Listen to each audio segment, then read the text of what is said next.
Fight ఫైలో first story చూద్దాం. Telangana municipal ఎన్నికలకి నగారా మోగింది. ఫిబ్రవరి 11న మున్సిపల్ ఎన్నికలు నిర్వహించనున్నట్టు రాష్ట్ర ఎన్నికల కమిషనర్ రాణి కుముదిని ప్రకటించారు. ఫిబ్రవరి 13న ఓట్ల లెక్కింపు, ఫలితాల ప్రకటన ఉంటుందని తెలిపారు. ఇక రేపటి నుంచి ఈ నెల 30 వరకు నామినేషన్ల స్వీకరణ కార్యక్రమం ఉంటుందని వెల్లడించారు. ఈ నెల 31న నామినేషన్ల పరిశీలన ఉంటుందని, నామినేషన్ల ఉపసంహరణకి చివరి తేదీ ఫిబ్రవరి 3 అని తెలిపారు. ఫిబ్రవరి 16న మేయర్, చైర్పర్సన్ల ఎన్నిక జరుగుతుందని, ఆ రోజుతో ఎన్నికల ప్రక్రియ ముగుస్తుందని వివరించారు. ఎన్నికల్లో భాగంగా మొత్తం 2996 వార్డులకి ఎన్నికలు జరుగుతాయని తెలిపారు. ఇక మున్సిపల్ ఎన్నికల్లో మొత్తం ఓటర్ సంఖ్య 52,43,000గా ఉన్నట్టు ఎన్నికల సంఘం వెల్లడించింది. ఎన్నికల కోసం మొత్తంగా 8,203 పోలింగ్ స్టేషన్స్ ని ఏర్పాటు చేయనున్నామని, కౌంటింగ్ కోసం 136 సెంటర్లు ఏర్పాటు చేయబోతున్నట్టుగా తెలిపింది. మొత్తం 116 మున్సిపాలిటీలతో పాటు కరీంనగర్, నిజామాబాద్, మహబూబ్ నగర్, నల్లగొండ, కొత్తగూడెం, మంచిర్యాల, రామగుండం కార్పొరేషన్లకి ఎన్నికలు నిర్వహించనున్నారు. ఈ షెడ్యూల్ ద్వారా రేపటి నుండి నామినేషన్స్ మొదలవుతాయి. ఎలక్షన్ నోటీసు ఆర్ఓలందరూ కూడా రేపు ఇష్యూ చేస్తారు. ఈ ఎలక్షన్ నోటీస్ను అనుసరించి నామినేషన్స్ యొక్క ప్రక్రియ 31వ తేదీ స్క్రూటినీ, దాని తర్వాత విత్డ్రావల్, తర్వాత publication of the contesting candidates 3వ తేదీ అవుతుంది. తదుపరి వాళ్ళు ప్రచారానికి వెళ్తారు. ప్రచారానికి వెళ్ళిన తర్వాత డేట్ ఆఫ్ పోలు 11వ తేదీ ఫిబ్రవరి. ఏదైనా రీపోల్ కనుక ఉన్నట్టయితే 12వ తేదీ నిర్వహిస్తాము. కౌంటింగ్ 13వ తేదీ 8 గంటల నుండి ఉంటుంది. డిక్లరేషన్ ఆఫ్ రిజల్ట్స్ కూడా కౌంటింగ్ ముగిసిన వెంటనే డిక్లేర్ చేయబడతాయి. తెలంగాణ మున్సిపల్ ఎన్నికలకు నగార మోగింది. దీనికి సంబంధించి పూర్తి అప్డేట్స్ అందించడానికి మా ప్రతినిధి ఎలెందర్ సిద్ధంగా ఉన్నారు. ఎలెందర్, డేట్ ఎప్పుడెప్పుడు వస్తుందా, నోటిఫికేషన్ ఎప్పుడెప్పుడు విడుదలవుతుందా, ప్రచారానికి సిద్ధం అంటున్నాయి ప్రధాన పార్టీలన్నీ కూడా. ఇక ఇవాల్టితో ఒక క్లారిటీ వచ్చినట్టేనా, దీనికి సంబంధించి పూర్తి అప్డేట్స్ ఏంటి? రైట్, పురపోరుకు సంబంధించి ఒక క్లారిటీ అయితే వచ్చేసింది. ఫిబ్రవరి 11వ తారీఖున మున్సిపల్ ఎన్నికలు నిర్వహించేందుకు ఎన్నికల కమిషన్ సిద్ధమైంది. దానికి సంబంధించినటువంటి షెడ్యూల్ కొద్దిసేపు క్రితమే విడుదల చేశారు. ఫిబ్రవరి 11న ఎన్నికలు ఉంటాయి, ఫిబ్రవరి 13న కౌంటింగ్ ఉంటుంది. దీనికి సంబంధించినటువంటి ప్రిపరేషన్ వర్క్ అంతా కూడా పూర్తయిపోయింది. ఈరోజు షెడ్యూల్ వచ్చింది కాబట్టి ఈరోజు నుంచి మోడల్ కూడా కండక్ట్ ఉంటుంది కాబట్టి ఎక్కడికక్కడ పోలీసుల చెకింగ్ పాయింట్స్ కూడా ఉంటాయనేది ఎన్నికల కమిషన్ చెప్తుంది. అయితే దీనికి సంబంధించి 52 లక్షల వరకు కూడా ఓటర్లు ఉన్నారు. 116 మున్సిపాలిటీలకు 7 కార్పొరేషన్లకు సంబంధించి ఈ ఎన్నిక జరుగుతుందని, దీనికి సంబంధించి బ్యాలెట్ బాక్సులు కావచ్చు, ఎన్నికల సామాగ్రి, ఎన్నికలకు సంబంధించినటువంటి విధులు నిర్వహించేటువంటి ఆర్ఓలు కావచ్చు, ఏఆర్ఓలు, ఎన్నికలకు సంబంధించినటువంటి రిటర్నింగ్ ఆఫీసర్లు అందరినీ కూడా నియామకం అయిపోయింది. పూర్తిస్థాయిలో వాళ్ళకి సంబంధించినటువంటి డీటెయిల్స్ అన్ని కూడా చెప్పింది. అయితే దాదాపుగా రేపే నోటిఫికేషన్ వస్తుంది. రేపు నోటిఫికేషన్ నుంచి 3 రోజుల పాటు నామినేషన్లకు అవకాశం ఉంటుంది. 30వ తారీఖు వరకు మాత్రమే నామినేషన్లు, ఆ 30 తర్వాత స్క్రూటినీ యాజ్టీస్గా విత్డ్రాకి సంబంధించి అవకాశం ఉంటుంది. అంటే 3వ తేదీకి చివరిగా విత్డ్రాక్ కావచ్చు, అభ్యర్థులు ఎవరు పోటీలో ఉన్నారనే అంశాలకు సంబంధించి కూడా పూర్తి క్లారిటీ వస్తుంది. అంటే 4వ తారీఖు నుంచి పూర్తిగా ప్రచారానికి వెళ్ళిపోవచ్చు అభ్యర్థులంతా. కానీ ప్రచారానికి కేవలం 6 రోజులు మాత్రమే సమయం ఉంది. ఫిబ్రవరి 4వ తారీఖు నుంచి ఫిబ్రవరి 9వ తారీఖు వరకు మాత్రమే ప్రచారానికి అవకాశం ఉంది. 9వ తారీఖు ఫిబ్రవరి 9వ తారీఖున ప్రచారాన్ని ముగిస్తే 10వ తారీఖు గ్యాపు, 11వ తారీఖు ఎన్నికల నిర్వహణ ఉంటుంది. ఫిబ్రవరి 11న ఎన్నిక ఉదయం 7 గంటల నుంచి సాయంత్రం 5 గంటల వరకు ఎన్నికల నిర్వహణ ఉంటుంది. దీనికి సంబంధించి ఏదైతే సెన్సిటివ్ కావచ్చు, అతి సెన్సిటివ్ అయినటువంటి పోలింగ్ స్టేషన్లకు సంబంధించినటువంటి వివరాలను కూడా అధికారులు చెప్పారు. 1900లకు సంబంధించి సమస్యాత్మక ప్రాంతాలు దాదాపుగా 1400 వరకు కూడా పోలింగ్ స్టేషన్లు అతి సమస్యాత్మకమైనటువంటిగా గుర్తించారు. వీటికి సంబంధించి అక్కడ భద్రత ఎక్కువగా ఉంటుంది. సో వెబ్ కాస్టింగ్ 100% ఉంటుంది. దీనికి సంబంధించి ఇక్కడే ఒక కమాండ్ కంట్రోల్ రూమ్ ఏర్పాటు చేసి ప్రతి పోలింగ్ స్టేషన్లో జరుగుతున్నటువంటి పోలింగ్ సరళి కావచ్చు, అక్కడ జరుగుతున్నటువంటి వాతావరణ పరిస్థితులు ఎట్లా ఉన్నాయన్న అంశాలకు సంబంధించి కూడా వెబ్ కాస్టింగ్ ద్వారా ఎన్నికల సంఘం అధికారులు పరిశీలించనున్నారు. దాంతో పాటుగా పోలీసు బృందాలు కూడా ఇక్కడి నుంచి ఎక్కడికక్కడ పరిశీలన చేయనున్నాయి. సో ఓవరాల్గా ఇప్పటికైతే ఈ రోజు నుంచి ఎన్నికల సంబంధించినటువంటి మోడల్ కోడ్ ఆఫ్ కండక్ట్ ఉంది కాబట్టి డబ్బులు తరలించే వాళ్ళు కావచ్చు, లేకపోతే ఇంక ఇతరత సామాన్లను షిఫ్ట్ చేసే వాళ్ళు కూడా జాగ్రత్తగా తీసుకెళ్ళాలి. దానికి సంబంధించినటువంటి రసీదులు కావచ్చు, దానికి సంబంధించినటువంటి ప్రూఫ్స్ ఉంటే తప్ప అవి బయటికి తీసుకొస్తే మాత్రం అవి సీజ్ చేస్తామనేది పోలీసు అధికారులు చెప్తున్నారు. దాదాపుగా ఈ ఎన్నికలకు సంబంధించి 22,000కు పైగా పోలీస్ సిబ్బంది విధుల్లో ఉంటారు. ఎక్కడికక్కడ అవాంఛనీయ ఘటనలు చోటు చేసుకోకుండా ఇటు పోలీస్ సిబ్బందితో పాటు ఎన్నికల సంఘం కూడా ఇప్పటికే అబ్జర్వర్లను ఎక్స్పెండిచర్ అబ్జర్వర్స్ను కూడా ఎన్నికల సంఘం నియమించింది. వాళ్ళకి సంబంధించినటువంటి విధి విధానాలు చేయాల్సినటువంటి డ్యూటీస్ ఏంటి అనేది కూడా ఇప్పటికే వాళ్ళకి ట్రైనింగ్ కూడా ఇచ్చేసింది. సో పూర్తిగా ఎన్నికలు మాత్రమే తర్వాయి మిగిలి ఉంది. సో రేపటి నుంచి నామినేషన్ల పర్వం కంటిన్యూ అవుతుంది. ఆ తర్వాత ఎన్నికలకు సంబంధించినటువంటి ఎన్నికల పోలింగ్ ఉంటుంది, ఆ తర్వాత కౌంటింగ్ ఉంటుంది. సో ఫిబ్రవరి 14న ఎవరైతే ఎన్నికైన వాళ్ళలో mayor, deputy mayor, chairperson, deputy vice chairperson సంబంధించినటువంటి ఎన్నిక నిర్వహించి 16వ తేదీకి దీనికి సంబంధించినటువంటి ఫలితాల వెల్లడి అయితే ఉంటుంది. సో మొత్తంగా అనుకున్నట్టుగానే ఫిబ్రవరి 15, 16 లోపు ఎన్నికల ప్రక్రియ పూర్తిగా కంప్లీట్ అయిపోతుంది. రైట్, థ్యాంక్ యూ లెందర్. రైట్, మొన్న హరీష్, నిన్న కేటీఆర్, ఇవాళ సంతోష్ ఫోన్ ట్యాపింగ్ కేసుకు సంబంధించి వారం వ్యవధిలోనే 3 బీఆర్ఎస్ కీలక నేతలు సిట్ ముందు విచారణకి రావడం తెలంగాణ రాజకీయాల్ని షేక్ చేసేస్తోంది. ఫోన్ ట్యాపింగ్ కేసులో సోమవారం సాయంత్రం 160 సిఆర్పిసి కింద సిట్ నుంచి నోటీసులు అందుకున్న మాజీ ఎంపీ జోగినిపల్లి సంతోష్ కుమార్ ఇవాళ విచారణకు హాజరయ్యారు. అంతకు ముందు నందీనగర్లో కేటీఆర్ ను కలిశారు. బీఆర్ఎస్ అధికారులు ఉండగా నాటి ఇంటెలిజెన్స్ అధికారులు ప్రభాకర్ రావు, రాధాకిషన్ రావులతో పలుసార్లు సంతోష్ మాట్లాడినట్లుగా సిట్ ఆరోపిస్తోంది. ఫోన్ ట్యాపింగ్ చేయాల్సిన నెంబర్లను వారికి సంతోషే ఇచ్చినట్లుగా అభియోగాలు మోపింది.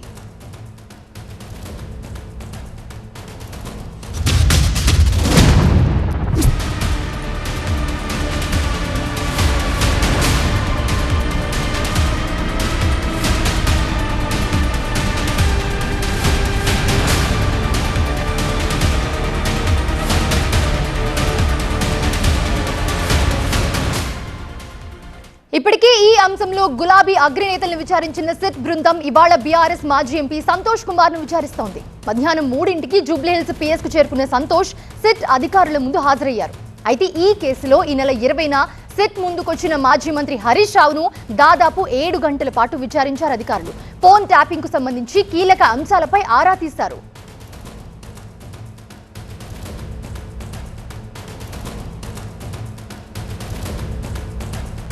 ఇక ఫోన్ ట్యాపింగ్ కేసుకు సంబంధించి 3 రోజుల వ్యవధిలోనే బీఆర్ఎస్ వర్కింగ్ ప్రెసిడెంట్ కేటీఆర్ ను కూడా విచారణకు పిలిచింది సిట్. ఈ నెల 23న సిట్ ముందు హాజరైన కేటీఆర్ 7 గంటల పాటు విచారణను ఎదుర్కొన్నారు.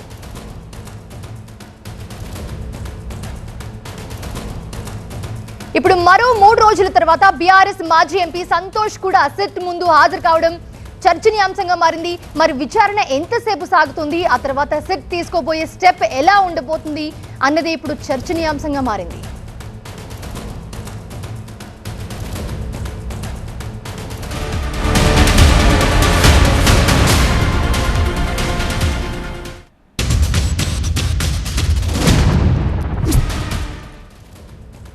ఇక్కడ మరో విషయంపై కూడా పొలిటికల్ వర్గాల్లో విస్తృత చర్చ జరుగుతోంది. హరీష్, కేటీఆర్, సంతోష్ల తర్వాత నోటీసులు అందుకోబోయేది ఎవరు? అది బీఆర్ఎస్ వారా లేక మరొకరా అనే సస్పెన్స్ క్రియేట్ చేస్తోంది. Who is next in phone tapping case అనే ప్రచారం విపరీతంగా జోరందుకుంది.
రైట్, ఇదే అంశానికి సంబంధించి మా కరెస్పాండెంట్ ప్రణీత అందుబాటులో ఉన్నారు. ప్రణీత, మొన్న హరీష్, నిన్న కేటీఆర్, ఈ రోజు సంతోష్, నెక్స్ట్ నోటీసులు అందుకోపోయేది ఎవరు అనేది ఇక్కడ ఆసక్తికరంగా మారింది. అండ్ అలాగే 3 గంటలకి సంతోష్ లోపలికి వెళ్లారు. ఇప్పుడు టైం 5 అవుతుంది. సో ఈ 2 గంటలుగా విచారణ ఎలా జరుగుతుంది? అప్డేట్స్ ఏంటి? 2 గంటలుగా సంతోష్ రావుకి సంబంధించినటువంటి విచారణ జూబ్లీహిల్స్ పిఎస్లో కొనసాగుతుంది. అయితే సంతోష్ రావు వ్యవహారానికి సంబంధించి చూస్తే తెలంగాణలో సెకండ్ ప్రభుత్వం, కాంగ్రెస్ ప్రభుత్వం ఏర్పడిన తర్వాత ఏ కేసులోనూ సంతోష్ రావు పేరుని మనం చూడలేదు. మొదటిసారి ఫోన్ ట్యాపింగ్ కేసులోనే ఆయన పేరు వినిపించింది. సో మొదటిసారి దర్యాప్తు అధికారులు ఆయనకి నోటీస్ ఇచ్చారు ఫోన్ ట్యాపింగ్ కేసులో. సో నిన్న సాయంత్రం ఫోన్ ట్యాపింగ్ కేసులో నోటీస్ ఇచ్చినప్పటికీ ఎలాంటి టైం కూడా అతను ఎక్స్టెన్షన్ కోరలేదు. నేరుగా విచారణకు వస్తానని చెప్పారు. సో ఎగ్జాక్ట్లీ 3 o'clockకి జూబ్లీహిల్స్ పిఎస్కి ఆయన వచ్చారు.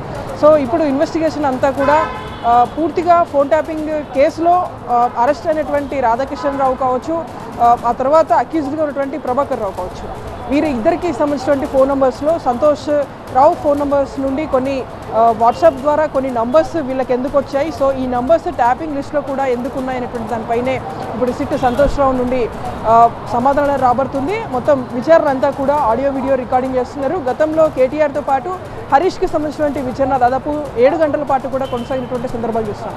అయితే వాళ్ళ ఇద్దరికి సంబంధించినటువంటి విచారణ ఉదయం నుండి కొనసాగింది. సాయంత్రం ఎగ్జాక్ట్లీ 6 to 6:30 మధ్యలో వాళ్ళని పంపించారు.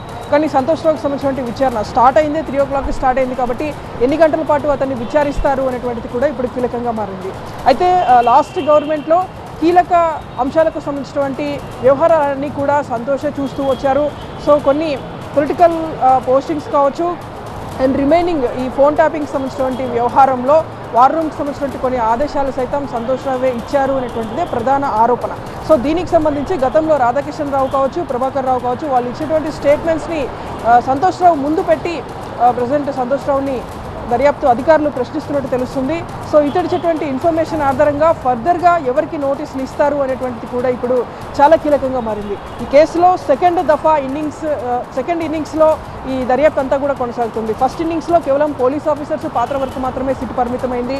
దాదాపు 4 పోలీస్ ఆఫీసర్స్ని కూడా సిట్ గతంలో అరెస్ట్ చేసినటువంటి విషయం తెలిసిందే. ఆ తర్వాత మొదట ప్రభాకర్ రావు వచ్చిన తర్వాత, ఇండియాకి వచ్చిన తర్వాత అతడు పోలీసుల విచారణకి అటెండ్ అయ్యి అతడు ఇచ్చేటువంటి ఇన్ఫర్మేషన్ ఆధారంగా చాలామంది రాజకీయ నేతలకి సిట్ నోటీసులు ఇచ్చింది. కొంతమందిని బాధ్యులుగా చూపిస్తూ మరికొంతమందిని బాధితులుగా చూపించేటువంటి ప్రయత్నం చేసింది. దీంతో ఎవరెవరి ఫోన్ నెంబర్స్ అయితే ట్యాప్ అయ్యాయో వాళ్ళందరినీ కూడా పోలీస్ స్టేషన్కి పిలిపించి వాళ్ళ స్టేట్మెంట్ అంతా కూడా రికార్డ్ చేసింది. సో బీఆర్ఎస్ ముఖ్య నేతలకు సంబంధించినటువంటి వ్యక్తులను సైతం సిట్ విచారణకు పిలిచింది. సో వారు ఇచ్చేటువంటి ఇన్ఫర్మేషన్ని బేస్ చేసుకొని ఫర్దర్గా స్టెప్ బై స్టెప్ నోటీస్ ఇచ్చుకుంటూ వచ్చారు. సో ఇప్పుడు బీఆర్ఎస్ ప్రభుత్వంలో పనిచేసేటువంటి కీలక పెద్దలు ఎవరైతే ఉన్నారో వాళ్ళందరికీ కూడా ఇప్పటికే నోటీసులు ఇచ్చింది. సో ఇక రిమైనింగ్ ఉన్నది గతంలో సీఎంగా పనిచేసినట్టు కేసీఆర్ మాత్రమే. సో ఫర్దర్గా సంతోష్ విచారణ తర్వాత ఎవరెవరికి నోటీసులు ఇస్తారు అనేటువంటిది కూడా ఇప్పుడు కీలకంగా మారింది. సో ఫైనల్ స్టేజ్కి అయితే ఫోన్ ట్యాపింగ్ కేసు చేరుకుందనే చెప్పాలి. ఇంకా ఈ కేసులో ఫైనల్ ఛార్జ్షీట్ని సిట్ దాఖలు చేయాల్సి ఉంటుంది. కాబట్టి సెకండ్ ఫేజ్ ఆఫ్ ఇన్నింగ్స్లో వచ్చినటువంటి అన్ని అంశాలను అటు ప్రభాకర్ రావు స్టేట్మెంట్ నుండి మొదలు పెడితే వచ్చినటువంటి పొలిటికల్ లీడర్స్కి సంబంధించినటువంటి స్టేట్మెంట్స్ అన్నింటినీ కూడా ఈ ఫైనల్ ఛార్జ్షీట్లో పొందుపరిచే అవకాశం ఉంది. సో ఈ విధంగా సంతోష్ రావు ఇచ్చేటువంటి స్టేట్మెంట్ని కూడా ఫైనల్ ఛార్జ్షీట్లో పేర్కొనబోతున్నారు. ఆయన ఇచ్చేటువంటి ఇన్ఫర్మేషన్ని బేస్ చేసుకొని ఫర్దర్గా సిట్ ఎవరికి నోటీస్ ఇవ్వబోతుందో చూడాల్సింది. Right, thanks for the updates Praneetha. 5@5లో థర్డ్ స్టోరీ చూద్దాం. సంస్థాగతంగా పార్టీ బలోపేతంపై దృష్టి సారించింది తెలుగుదేశం పార్టీ అధిష్టానం. పార్టీ కేంద్ర కార్యాలయంలో సీఎం చంద్రబాబు, మంత్రి నారా లోకేష్, పార్టీ ముఖ్య నేతలు, బ్యాక్ ఆఫీస్ టీంతో సమావేశమయ్యారు. పార్టీ రాష్ట్ర కమిటీ నియామకంతో పాటు తాజా రాజకీయ పరిణామాలపై చర్చిస్తున్నారు. ఈ నెల 29న టీడీపీ రాష్ట్ర కమిటీని ప్రకటించే అవకాశం ఉంది. సామాజిక సమీకరణాల కోణంలోనే రాష్ట్ర కమిటీని ఎంపిక చేయబోతోంది టీడీపీ అధిష్టానం. ఇటీవలే జిల్లా కమిటీల నియామకం పూర్తి చేసిన నాయకత్వం వాటికి దిశానిర్దేశం చేసేందుకు పార్టీ కేంద్ర కార్యాలయంలో వర్క్షాప్ నిర్వహిస్తోంది. 25 పార్లమెంటు నియోజకవర్గాల అధ్యక్ష, ప్రధాన కార్యదర్శులతో పాటు కమిటీ సభ్యులందరినీ దీనికి హాజరయ్యారు. సీఎం చంద్రబాబు, మంత్రి లోకేష్, పార్టీ రాష్ట్ర అధ్యక్షుడు పల్లా శ్రీనివాసరావు, టీడీపీ సీనియర్ నేతలు ఈ వర్క్షాప్లో పాల్గొంటున్నారు. అసోసియేట్ ఎడిటర్ ఈశ్వర్ ఉన్నారు లైవ్లో. ఈశ్వర్, ఎవరెవరు ఈ సమావేశంలో పాల్గొన్నారు? ప్రధానంగా దేనికి సంబంధించి చర్చిస్తున్నారు?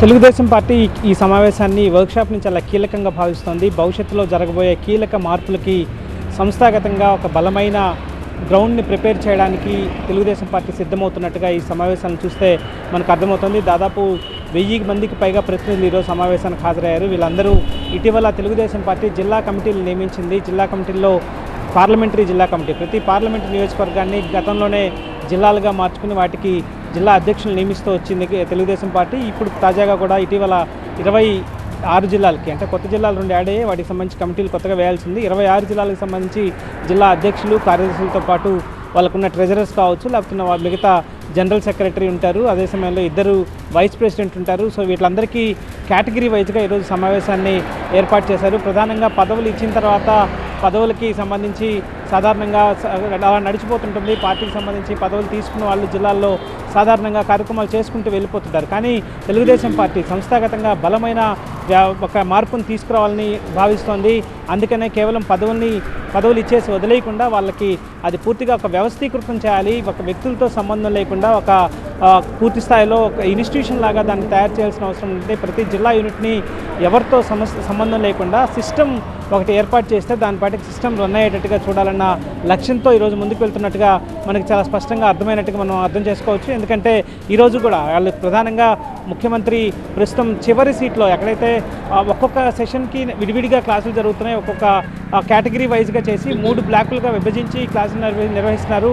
ముఖ్యమంత్రి ఉదయం నుంచి వాస్తవానికి ఈరోజు ముఖ్యమంత్రికి మధ్యాహ్నం 3 గంటల వరకు సచివాలయంలో ప్రోగ్రామ్స్ ఉన్నాయి. కానీ వాటన్నిటిని రద్దు చేసుకుని మరీ పార్టీ కార్యాలయానికి వచ్చారు. ప్రతి సమావేశ హాల్లోకి వెళ్ళి చివరి బెంచ్లో కూర్చొని వాళ్ళకి సంబంధించి ఏం చెప్తున్నారు, శిక్షణా తరగతులు ఎవరిని ఎట్లా నిర్వహిస్తున్నారు, వాళ్ళకి ఎట్లాంటి గైడెన్స్ని ఇస్తున్నారో తెలుసుకునే ప్రయత్నాన్ని చేశారు. శిక్షణా తరగతుల్లో కూడా ప్రధానంగా సీనియర్ రాజకీయ నేతలే ఎవరైతే తెలుగుదేశం పార్టీలో మొదటి నుంచి ఉన్నారో, మొదటి నుంచి అనేకసార్లు ఎమ్మెల్యేలుగా ఎన్నికైన వాళ్ళు, మంత్రులుగా ఉన్న వాళ్ళ చేత, సీనియర్ నేతల చేత శిక్షణ ఇప్పించే ప్రయత్నం చేస్తున్నారు. కేవలం పార్టీ అంటే ఒక పార్టీ పదవి అంటే ఒక పదవి మాత్రమే కాకుండా ఒక బాధ్యత నిర్వహించాలి. దానికి ఎలా ముందుకు వెళ్ళాలి, దానికి ప్రభుత్వం ఉంది కాబట్టి ప్రభుత్వంతో ఎలా కోఆర్డినేషన్ చేసుకోవాల్సిన అవసరం ఉంటుంది. పార్టీ నాయకత్వం ఎలా పనిచేస్తుంది, దాన్ని అర్థం చేసుకునే వ్యవస్థ కింది స్థాయి సిస్టమ్ వరకు ఎలా వెళ్తుందా లేదా అని తెలుసుకునే ప్రయత్నాన్ని ముఖ్యమంత్రి స్వయంగా 4వ ముఖ్యమంత్రిగా ఉంటూ దాదాపుగా 5 దశాబ్దాలుగా రాజకీయాల్లో ఉన్న ఈ ముఖ్యమంత్రి, సీనియర్ పొలిటీషియన్గా ఉన్న ముఖ్యమంత్రి ఈరోజు పార్టీ కార్యాలయంలో జరిగే శిక్షణా తరగతుల్లో చివరి బెంచ్లో కూర్చొని మొత్తం శిక్షణ తరగతులు నిర్వహిస్తున్న తీరుని ఫాలో అవుతున్న విధానం చూసి తెలుగుదేశం పార్టీ శ్రేణులు కూడా చాలా ఒకంత ఆశ్చర్యానికి గురవుతున్న నేపథ్యం కనిపించింది.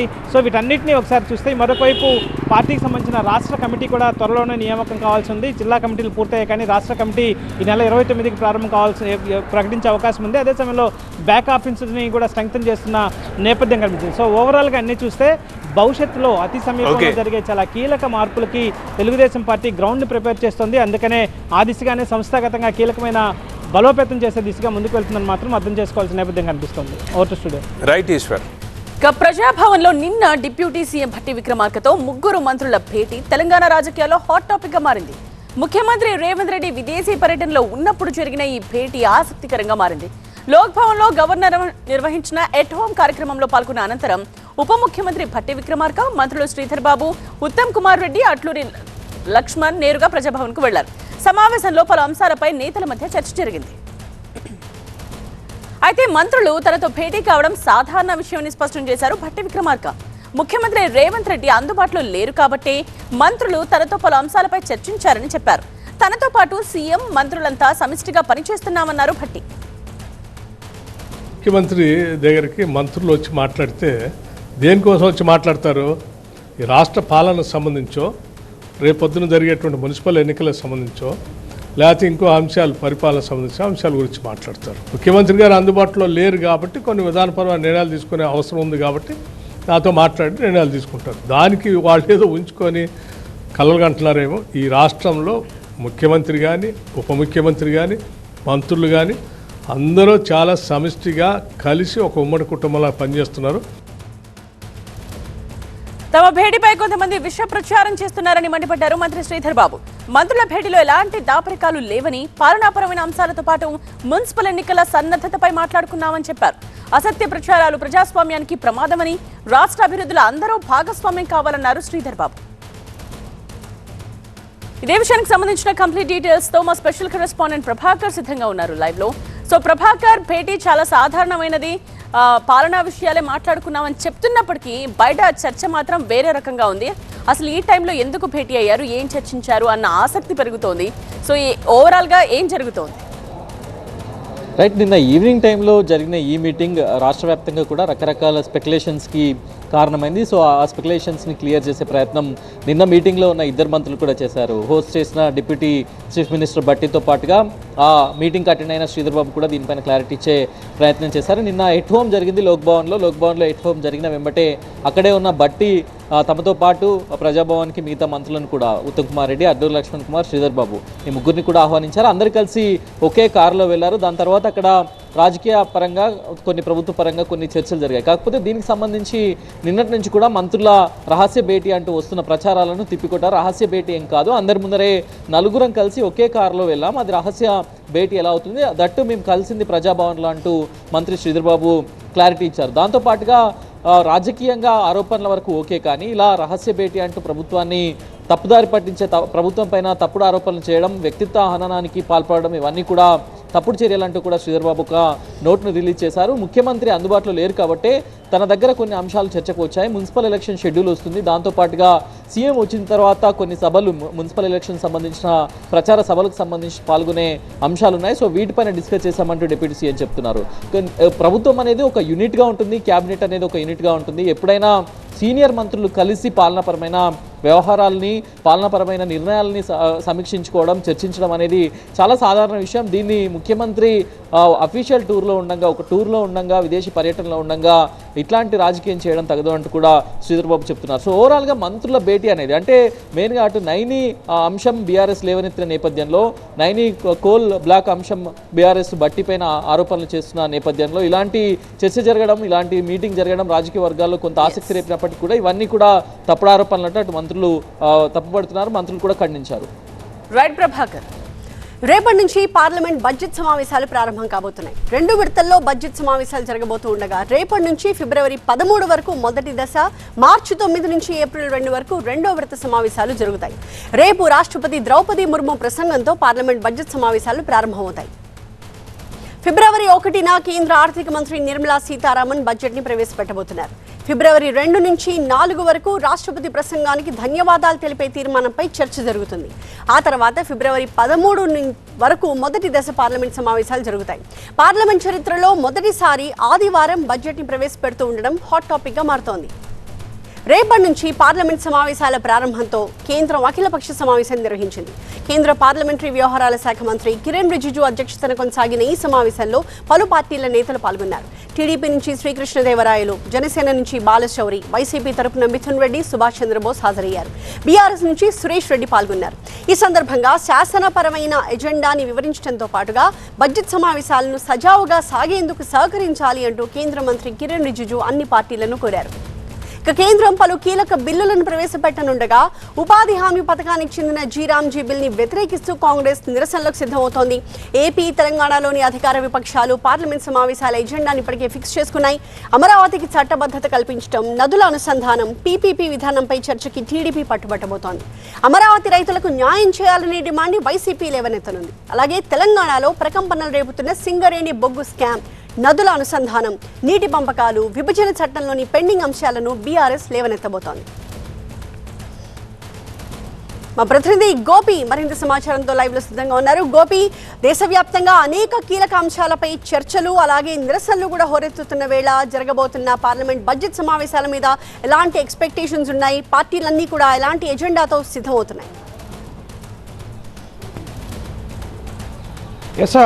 సుమారు 400-500 అంశాలని ఈరోజు అఖిలపక్ష సమావేశంలో కేంద్రం ముందు ఆయా పార్టీల పార్లమెంటరీ పార్టీ నేతలు ప్రస్తావించడం జరిగింది. సో ఆ అజెండా అంతా కూడా మేము చెప్పలేం. పార్లమెంటు నిబంధనలు, బడ్జెట్ సమావేశాలు కాబట్టి బడ్జెట్ కేంద్రీకృతంగానే ఈ బడ్జెట్ సమావేశాలు జరుగుతాయి. ఏ అంశం పైన చర్చ జరపడానికి విపక్షాలు లేవనెత్తినా దానిపై చర్చకు సిద్ధంగా ఉన్నాం. కానీ బీఎస్సీలో డిసైడ్ చేసిన అంశాలు అలాగే పార్లమెంటు నిబంధనలకు అనుగుణంగానే పార్లమెంట్లో చర్చలు జరుగుతాయి. సో ఈ చర్చలకు విపక్ష ఎంపీలంతా కూడా అందరూ కూడా మిగతా ఎంపీలు వారి నియోజకవర్గాలకు సంబంధించిన అంశాలను ప్రస్తావిస్తారు కాబట్టి సో ఎవరు మరొకరి భావ ప్రకటన చర్చకు విఘాతం కలగకుండా ఉండే విధంగా వ్యవహరించాలి. పార్లమెంటు సమావేశాలు సజావుగా జరిగేందుకు సహకరించాలి అని చెప్పి ఈరోజు అఖిలపక్ష సమావేశం సుమారు 3 గంటల పాటు ఈ సమావేశం జరిగింది. సో అన్ని దేశవ్యాప్తంగా ఉన్న అన్ని రాష్ట్రాల నుంచి ఆయా రాజకీయ పార్టీలకు సంబంధించిన పార్లమెంటరీ పార్టీ నేతలు ఈ సమావేశానికి హాజరయ్యారు. సో వారికి సంబంధించిన అంశాలన్నింటినీ వారు లేవనెత్తిన అంశాలన్నింటినీ మేము నోట్ చేసుకున్నాం. సో మేము పార్లమెంటరీ నిబంధనల ప్రకారం ఏవైతే చర్చలు జరుపుతామో సో ఆ నిబంధనల ప్రకారమే చర్చలు ఉంటాయని చెప్పి స్పష్టం చేశారు. అలాగే ఈ విబిజీ రామ్జీ చట్టంపై వెనక్కి వెళ్ళేది లేదు. మళ్ళీ మహాత్మా గాంధీ జాతీయ ఉపాధి హామీ చట్టం పైన దాన్ని రద్దు చేసాం. సమగ్ర చర్చల తర్వాతే విబిజీ రామ్జీ తీసుకొచ్చాం. ఇక అది చట్టరూపం దాల్చిన తర్వాత దాన్ని అమలు చేయాల్సిందే అన్నారు. అలాగే ఎన్నికల సంస్కరణలు ఎస్ఆర్పై గత శీతాకాల సమావేశాలు చర్చలు జరిగాయి కాబట్టి ఇకపై అటువంటి చర్చలేమీ ఉండవు అన్నది కూడా ఇటు కేంద్రం ఇప్పటికే క్లారిటీ ఇవ్వడం జరిగింది. సో ఈసారి బడ్జెట్ రాష్ట్రపతి ప్రసంగానికి రేపు రాష్ట్రపతి ప్రసంగిస్తారు. సో మొదటి విడత రాష్ట్రపతి ప్రసంగానికి ధన్యవాద తీర్మానం పైన చర్చ ఉంటుంది. ఇక రెండో విడతలో కీలక బిల్లులు బడ్జెట్ ఆమోదానికి సంబంధించి ప్రధానంగా చర్చలు ఉండబోతున్నాయి. Thank you Gopi.